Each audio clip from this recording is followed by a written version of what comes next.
Thanks for listening to the BlockNation Crypto Podcast, the realest podcast in all crypto. I'm your host, Drew Griffin. In this episode, I interviewed Nick, the creator of Hodl Fuel, and we discuss his crypto coffee company, what it's like to build a company inside the crypto community, accepting cryptos as payment, the benefits, the struggles of them, and then we dive deep into Bitcoin and have a nice crypto discussion.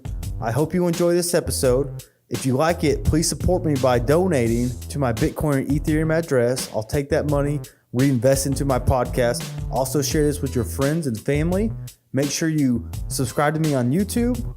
Follow me on Twitter at Drew Griffin. Thanks for listening. I hope you enjoy.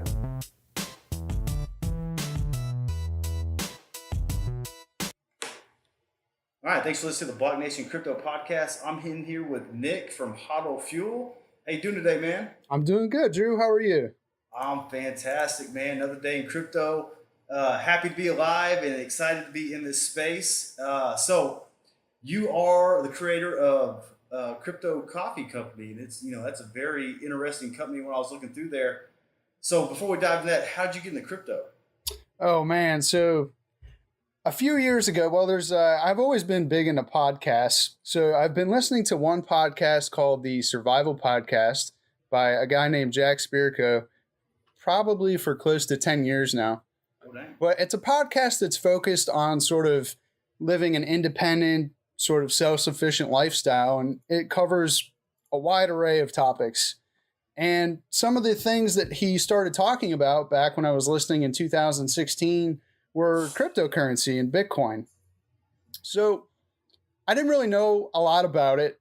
And, I thought it was kind of a cool idea. So at the time I had started a side business just doing like landscaping and, lawn mowing and that sort of stuff. Yep. And it started to go pretty well. It was sort of my first attempt at, seeing if I enjoyed starting a business and stuff, but it started going really well. And I paid off my equipment within the first month. So, after that, I was like, hey, I'm going to buy some of this Bitcoin stuff. So I logged on to Coinbase and got into Bitcoin. And that's kind of where it all started for me. And so that was in 2016? 2016. I think I bought my first Bitcoin when it was right around $500 or so. I mean, that must have turned out to be a nice investment for you. Well, it would have been. It would have been. The longer version of that story is when I got into it initially, I didn't know anything about it. I would imagine maybe a lot of people can relate to that. They just sort of get into it and then learn about it. Oh, yeah. So I got into it for a little while, mostly for short-term gains, to be perfectly honest with you. And then I got out of it and I completely forgot about it. Never logged back into Coinbase, never did anything with it again until December of 2017, when I happened to be talking to a friend of mine and they had mentioned that Bitcoin had like skyrocketed in price. And I'm like, oh my gosh, like, so I'm trying to log back into my Coinbase account. I was locked out of it. I didn't know my password, completely forgot. And, I was secretly hoping like, oh man, I hope I didn't sell it all, but I knew kind of damn well that I had sold it all. Oh, so man. After a few weeks, I finally got, I heard back from Coinbase and got into my account, and there was like a couple dollars worth of Bitcoin. I think the Bitcoin Cash fork had happened while I had been away. So there was a little Bitcoin Cash in there. And that's when I kind of got back into it at that point. So yeah, that is wild, man. And total FOMO. I got a buddy of mine who his first experience with Bitcoin was through a gambling website. And so the only reason he bought it was to get paid out through this gambling website. Then as soon as he bought it, it went up, I think it shot up like 10%. So he sold it. And this was back in like 2014. And so it was, several hundred Bitcoins that he had. And he ended up selling them just to get back into put down a bet on something. I think he ended up losing the bet. So he lost, hundreds of Bitcoins. Oh my gosh. Yeah, you do the math on that. It was ridiculous. So yeah, it's always interesting to start with people that get into crypto. So what made you want to create Hodl Fuel? Well, it's sort of a culmination of a lot of things. I sort of grew up being a very sort of independent, freedom-minded person. So when I got back into cryptocurrency in 2017, I got into crypto Twitter and I started watching YouTube videos. And what I realized is I didn't know anything about money. It's sort of embarrassing, but when I think back to it, I never learned about money in school. I never learned about it in college. I mean, other than kind of the basic stuff that you hear, like, oh, the government spends way too much money and we're in debt and, the dollar's not worth anything. Outside of that, I really didn't know anything about money. And there was all these terms being thrown around. And then you have like all the cryptocurrency, sort of terminology. So I realized there was a lot I didn't know. So I started reading a lot, watching a lot, documentaries and books. And what I started to learn about the money system and, sort of the current state of affairs is that there's a lot of problems with it, with fiat currency. And it just seems like a lot of issues in the world sort of come back to centralized money systems. So going, fast forwarding to cryptocurrency, having a decentralized, currency that's completely outside of control of centralized entities, I really started to see the value in that as, something that could potentially really help people in the future. So, it was a combination of that. And obviously, we're all hoping for long-term gains. I really believe that long-term, these assets are going to be, tens, hundreds, thousands times more valuable in the future. So it was sort of a combination of that. And then I've always had sort of an entrepreneurial bug that I've never, really truly explored. And I love coffee.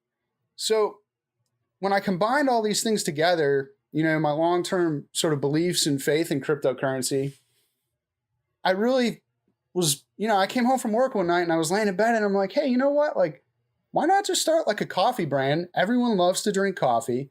I mean, people drink it all around the world every single day. Pretty much everyone who's listening to this right now knows someone who drinks coffee or probably drinks it themselves. So for me, it was sort of, let's start a brand and a company that is pro cryptocurrency right out of the gate, offers a great product for people, and sort of can serve as an ambassador in the space for small business and, the adoption of cryptocurrency. So that's kind of where it all started for me. Well, I mean, just kind of go over everything you said is, yeah, I am a big believer in that most of our problems stem from, problems with money. And like you were saying before, you never learned about it in school. It's because schools don't teach it. And I think that's one of the biggest struggles we have. But I think you're right, because I am one of those coffee drinkers that the world's filled with them. And so I think it's a very unique and kind of a real niche product that you have out there, because when I saw it, I was like, oh my God, I never would have put the two together and created I thought there would be a crypto coffee company, but you seem to have found that idea, and it seems like something you're very passionate about. Absolutely. And, I've always wanted to explore small business. I really believe long-term what cryptocurrency is going to do for people. So it's just, everything kind of came together, and, it's an idea I'm going to roll with, see where it goes. Hey, why not, man? I mean, I think it's an awesome idea. Well, thanks. Well, what's it like creating a product design for the crypto community? Because this is definitely a way different community than, any other out there, and it's very niche. So what's it like designing a product specifically for people in crypto? Well, I think one of the challenges, and I think most people can probably relate to this, is cryptocurrency is there's a lot of sort of groups within cryptocurrency, and, we like this coin and not that coin, or we like this project and not that project. It's very tribal. It's very tribal. Mm-hmm. Very tribal. So as a business, and, I'm trying to be an ambassador for the space as a whole. So it's a constant, balance of trying not to sway one direction or another. And, especially when we start getting that tribalism going on. So that's definitely, something that I have to be conscious of. And I guess, things are just changing every day in this space. It's crazy how fast it's moving lately. So, I guess that would probably be one of the bigger challenges with cryptocurrency specifically. So I guess with a lot of your products, you probably don't label it a certain coin try to prevent people from getting angry with the tribalism. Or I could be wrong. Do you have any coffees out there that are, like Bitcoin coffee or anything like that? Or is it I just do. like crypto? Oh, do you? Yeah, I do. I have a couple that I have a couple that are, let's see, I had the Bitcoin one, the Litecoin one. I had a Digibyte one up. I'll probably put up here again soon. But as far as like payments go though, like I try to really, like, if people approach me from a community and they're like, hey, can you accept our coin, as a payment method? I'm all for it as long as it works on the platform that I use. So I try to be, kind of all inclusive with that sort of stuff. So I mean, you try to accept just most types of cryptos. Now, how does that work as a business owner? Do you hold on to those cryptos, or do you liquidate them for cash as soon as you get them?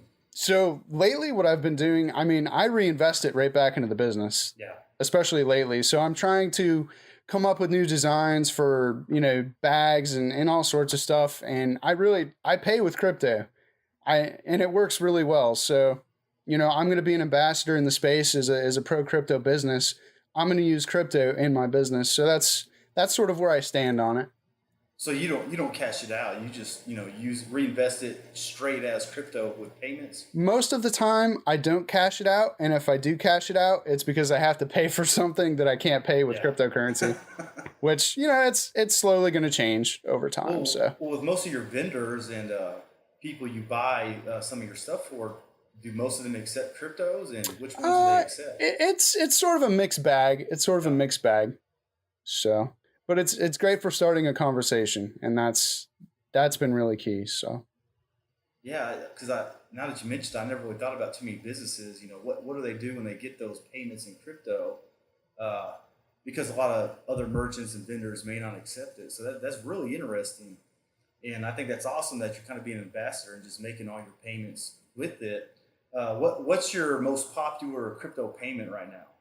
Litecoin. Litecoin? Yep, hands down. And I'm a little biased because I'm really involved with the Litecoin community. Yeah. But Litecoin, hands down, has been the biggest payment method. Yeah, that makes sense. I mean, it's transaction speed is a lot faster than Bitcoin, and it's third most popular coin out there. It works really well. It's really fast. I actually, the Bitcoin payments I've been getting lately are also pretty fast. And I would say Litecoin is probably worked the best though. Yeah. Out of the ones I accept. So I think one of the biggest challenges is when it comes to taxes and that sort of thing, that's a little bit of a hassle. So I would say find a good accountant that can help you keep track of that, because it gets a little challenging, and there's not everyone is up and up on cryptocurrency right now as far as how it relates to taxes. So, well, I think our government's still kind of confused on how they want to tax it. Yes, absolutely. I think about every month we see like a new kind of tax clarification come out on cryptocurrencies. But yeah, I think you're right. Because it was a pain in the butt when I went to pay my crypto taxes the past couple of years. Get my accountant to sort all that out. It's definitely a process. Especially when I think I had I added up all my Coinbase transactions. I think it was like over 100 of them. So and you have to go through all of them. Yeah, he had to go through all of them. It's a lot. Well, what's your favorite type of coffee if you have one? Oh gosh. I would say my favorite type of coffee is fresh coffee. So when I say fresh coffee, I think a lot of average coffee drinkers, no fault of their own, when you go to the grocery store and buy coffee, it's generally been there for a while. When I was at the grocery store a couple of weeks ago, I just happened to go through the coffee aisle, and the bags that do put the roasted dates on there, they had bags from January and February. So, when you buy that coffee, it's old, it's, stale, and peak freshness for coffee is usually within the first 2 to 3 weeks after roasting. That's generally when you're going to get the best taste out of it, the best flavor, and when you want to consume it. So as long as it's fresh roasted coffee, I usually enjoy it. So you don't have a preference for dark, light, medium? It really depends. I'm definitely more of a dark roast fan. Definitely more of a dark roast guy. What about you? What do you I have to say my favorite right now, and I'm a little bit biased because I live in Texas, but it has to be the Texas pecan coffees. And Oh gosh. Those are probably really good. yeah, it's good. And lately I've been mixing it, and it's going to sound kind of crazy, with coconut creamer. And something about the kind of that little bit of bitterness of that pecan and the sweetness of that cream makes for a good blend. And it's probably my favorite. I've been drinking it hard for the past 2 months now. I bet that would be really good in the summer as like an iced coffee with the cream in there. Oh man. Like a dessert. It's good stuff. But it's like you're saying, it's got to be fresh. 'Cause I think I bought my last bag that I bought of it. It tasted funky. Even my wife was telling me, like, what kind of coffee did you buy? And I think it's just stale. And that kind of makes sense that, after, what'd you say, 2 to 3 weeks, it kind of loses its freshness. Yeah, so that's why I always recommend buy fresh roasted coffee, but if you don't, at least buy whole bean at the store and grind it yourself. As soon as you grind it, it's more surface area for oxygen to get at it, and it's just going to break it down faster. So, buy whole bean, buy fresh roasted if you can, and that'll definitely help, sort of get away from the nasty taste after a while. But I mean, most importantly, you got to buy Hodl fuel. Oh, 100%. 100%. Well, for people listening, in your opinion, what's the best way to brew coffee? I get that question a lot, and it really is very subjective. There's a lot of different brewing methods, and, to be perfectly honest with you, I'm still learning about coffee. Like, it's not something I grew up like being super, super knowledgeable on. I've always drank it and consumed it, but, I'm still learning as I go too. So I would say, experiment with different brewing methods, but as long as you use fresh roasted coffee, preferably grind your own beans, and use good water. One of the recommendations for brewing is if you don't like the taste of the water, you're probably not going to like the taste of the coffee. So, use filtered water or bottled water. I wouldn't recommend just using straight tap water, especially if it's got that like chlorine thing going on. Yeah. But yeah, there's a lot of different great ways to brew. And as long as you sort of adhere to the basics of brewing, it's probably going to taste pretty good. Yeah, I think I was going through your Twitter and I saw someone post something I'd never seen. It was a hipster brew. I think they were pouring it through like the top of a filter into another cup. I don't think you posted. I think you retweeted it. Oh, like a pour over type deal? Something like that. I was intrigued because I'd never seen anyone make coffee like that. I was like, oh crap. Yeah, and it's kind of fun too. when you really get into it. But yeah, that's probably a pour over type deal. Yeah. I think my favorite way is a French press. Okay. And, I have one. I don't ever use it. The only reason I've been using it lately is because my auto drip broke. So oh man. The French press, but it makes really good coffee, and I don't know what it is about it, but it just kind of has some like frothiness to it. It's just kind of a little bit thicker for whatever reason. Yeah, French presses are really good, especially if you like a bold, sort of robust cup of coffee. Yeah, that's exactly what it is. Mm-hmm. So yeah, I don't know why that brews it differently, but if you got a French press, I recommend it. And like I said, the only reason I use it because my auto drip coffee maker broke, so I had to pull that out. Hey, French press gets it done. Gets it done right. Well. Oh man. Well, speaking of the crypto market, so kind of what's your thoughts on it right now? Are you bearish? Are you bullish? Where do you think the market's headed? I'm 100% bullish. Yeah. 100% bullish. How's that? I mean, it's kind of a big answer. There's a lot I think that goes into it, but just from a money aspect alone, I'm completely bullish. I mean, when you look at, the US dollar or other fiat currencies, they don't work long term. History tells us that.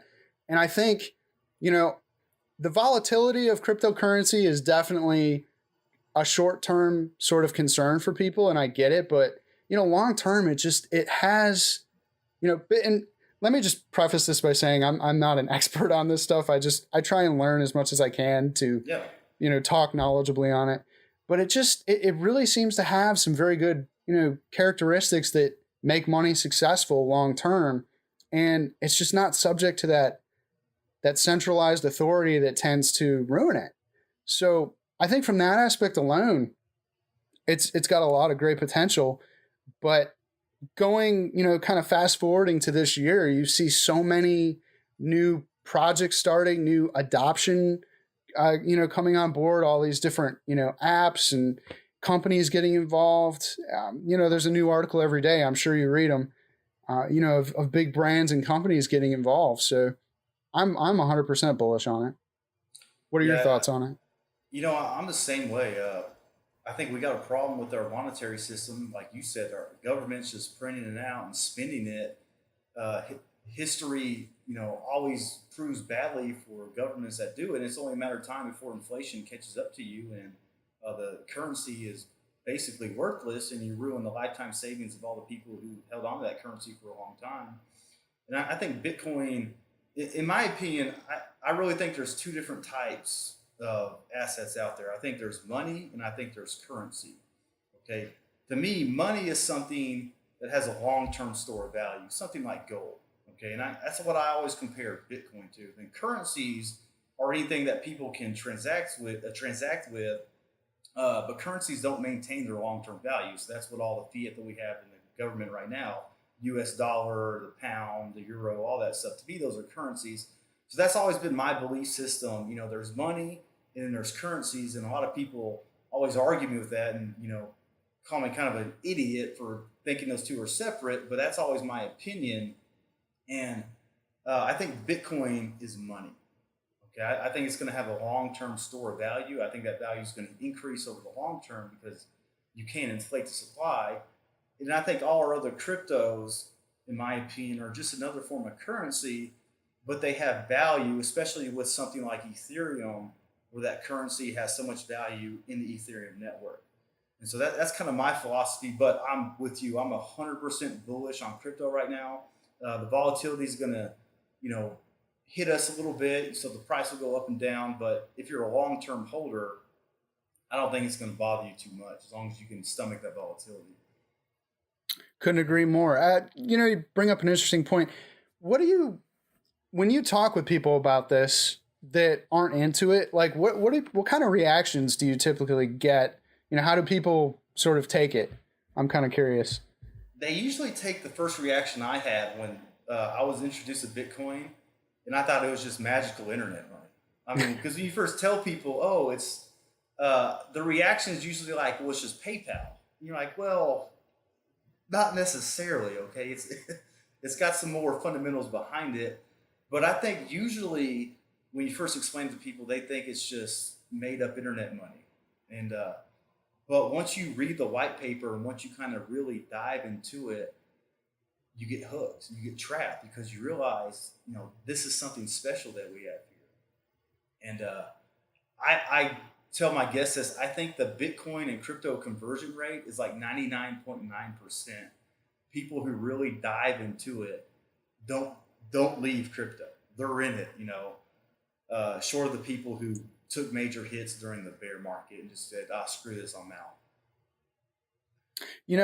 I even with those people though, I would suspect at some point they're going to come back in the future. Yeah, they're going to kick themselves when they should have just held on to the cryptos. Exactly.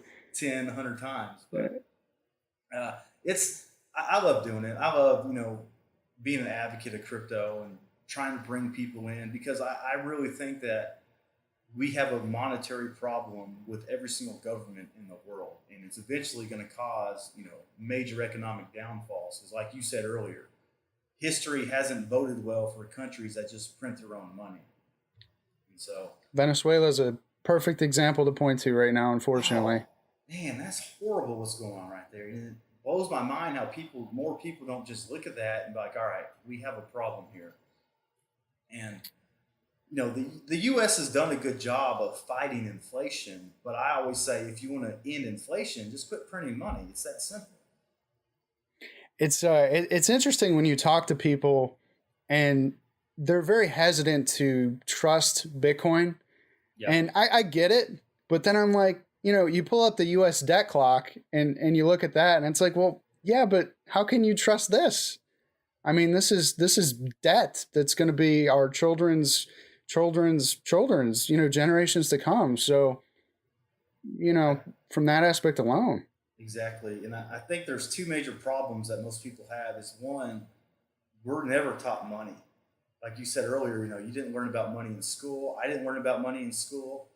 Everything I know about money has been from my own research and, listening to people way smarter than I am talk about what money really is. And I think that's the biggest problem we face because you talk to people about money, they don't have any clue. And really, what opened my eyes on money was two books. Okay, the first one was the Bitcoin Standard. Have you read that one? Yes, sir. Yeah, great book. Everybody in the world needs to read that book, just from the economic standpoint. Even if you don't like Bitcoin, I think just the economics behind it will enlighten people over what money is. And then the next one was a book called Rich Dad Poor Dad. And in that book, he talks about the moment the U.S. dollar went off the gold standard. It went from being a money to a currency, and that's kind of where I base my philosophy of money off of. I think I read that one a long time ago. I don't remember it though. It's a book more geared toward being an entrepreneur and being your own, building your own financial success. But that really stuck out to me when he said that the moment the U.S. dollar went off the gold standard, it became a currency, and it's going to really bite people in the butt that have been holding on to it for decades when it becomes hyperinflated. Oh, 100%. I think one of the biggest eye openers for me was the Creature from Jekyll Island. Have you ever heard of that one? I never heard of that. Oh gosh, it's a long read, but it is an eye opener, and it starts with sort of the history of money, and then it goes into the Federal Reserve, and that whole the Federal Reserve Act and how that sort of developed, and it is just it's almost sickening when you really start to learn about this stuff, what really goes on. Yeah, it opens your eyes and it makes you realize, like, oh, crap. And it gives me hope for Bitcoin. It definitely makes you bullish on Bitcoin. And, what's going to stink about the U.S. dollar is inflation happens exponentially. So it's not going to be a big deal, for years, maybe decades, but eventually it's going to become hyperinflated. And so it's going to happen. It's only a matter of time. It's what is I Googled it. I don't know how true it is, but I think the average lifespan of a fiat currency was like 27 or 30 years, something like that. Was how long? I think it was 27 or 30 years. It wouldn't surprise me. Yeah, it was really short. So yeah, I think eventually there's going to be some issues, and there already are. People just, they're not aware of them, but long term, there's going to be a shift, I believe, into these digital currencies. And I can't say how it's going to play out. I don't really think anyone can, but, it definitely looks promising for, making the world a better place in the future, hopefully. So buy Bitcoin. So not financial advice, but, yes, wink, wink. My theory on the money supply is I think the only hope for the U.S. dollar is it goes all digital, because once it's digital, the amount of numbers really doesn't matter. So kind of going back to your point of Venezuela, kind of what devalues the currency is when people have so much, stacks of dollars that are so worthless, they just throw it on the ground because it's garbage. I think the only hope for the U.S. dollar is if we can push it to be completely digital, your coffee price that eventually will have to be probably like $1 million because it's inflation. So that's actually something interesting I was talking with a couple friends recently. And I don't know how often this is brought up, and maybe I'm totally off base here, but it seems to me that if you have a completely digitalized currency that's run by a centralized authority, I feel like that really is going to present a lot of problems, because now we're talking about a network and a system that's completely 100% controlled, by a centralized authority. And, will they have the ability to monitor all transactions? Will they have the ability to, control transactions? How is it going to play out for, tax evasion and taxes? I'm not advocating for that, but I'm just saying, like, it seems like having a completely digitalized currency would almost seem optimal for centralized authorities from a control aspect. And I kind of wonder how that's going to play out in the future with, decentralized currencies or money like Bitcoin. So do you have any thoughts on that? Yeah, I mean, I think eventually fiat has to be all digital. Because like I was saying before, with just when it gets inflated so much, you just have stacks and stacks of physical dollar bills that you just perceive it as worthless because you have, let's say $100,000 in bills on the table, but that only can buy you a sandwich at the store. You just kind of devalue it from that physical standpoint. So I think it has to go digital. And I think governments are going to be interested in doing that because it's going to save a lot of money from printing out physical cash. And going back to what you were saying, is I think it's another way they could control and monitor every single transaction out there, is make it all digital. Another reason I'm bullish on crypto or Bitcoin. Another reason. Because in one of my philosophies is I think as humans, we have a right to have private transactions. 100% agree.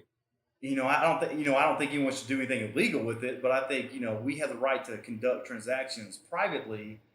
And it's weird that our government's against that because me and you could do any transaction we want with cash and they will never know about it. Exactly.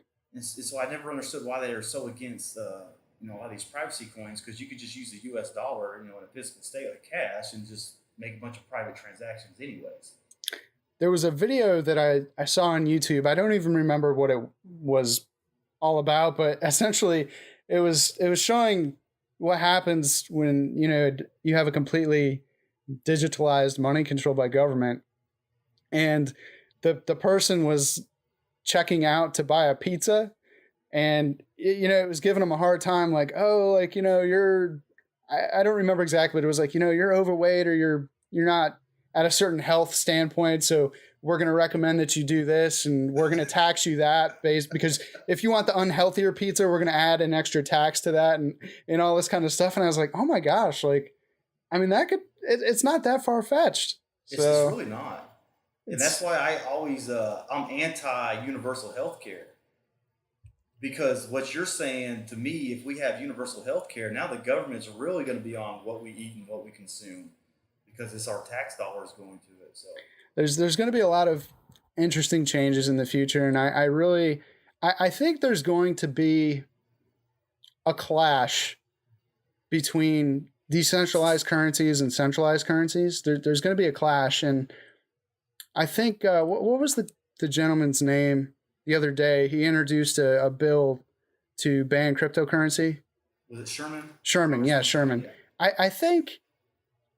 I mean, I don't know this for sure, but I feel like he's probably one of the few that truly like understands crypto from based on what he said. And I think that as people learn more about it, we're probably going to see a bit more tension between authorities and decentralized currencies. But hopefully not. Hopefully it plays out well. But I guess time will tell. So. Yeah, I think the biggest bills we'll see with our government will probably be against privacy coins, because they want to be able to monitor transactions. With Bitcoin, it's really not that private, and especially now since the government's more involved in checking it and regulating it. But Bitcoin transactions, you can look up every single transaction on the ledger, and you can just associate that with someone's IP address. It's not private. Exactly. And a lot of people don't know that or don't understand that. Don't buy drugs with Bitcoin. Exactly. The government wants you to do that. Exactly. Actually, there's a podcast I need to go back and listen to. I saw it put up the other day by Anthony Pompliano. I think that's how you say his name. And he was interviewing, I guess, a DEA agent on Bitcoin, and how that kind of plays into that whole thing. So I need to go back and listen to that. But yeah, the guy was a DA agent. He basically said he would love for drug dealers to use Bitcoin, because whenever they bust them, they can log into their computer and look up every transaction they made, and they can, that's just it's a public ledger. It's all there for them. So there you go. With cash, the U.S. dollar, it can get laundered, and they kind of lose trace of all the money that drug dealers are spending on drugs and all that stuff. So, Mm-hmm. yeah. It'll be interesting. DA agents want you to use it for illegal activities. So, yeah, go yeah, ahead. Go ahead. Nope, go ahead. Well, what's your favorite cryptos? My favorite, Bitcoin is my number one. Litecoin is probably my second.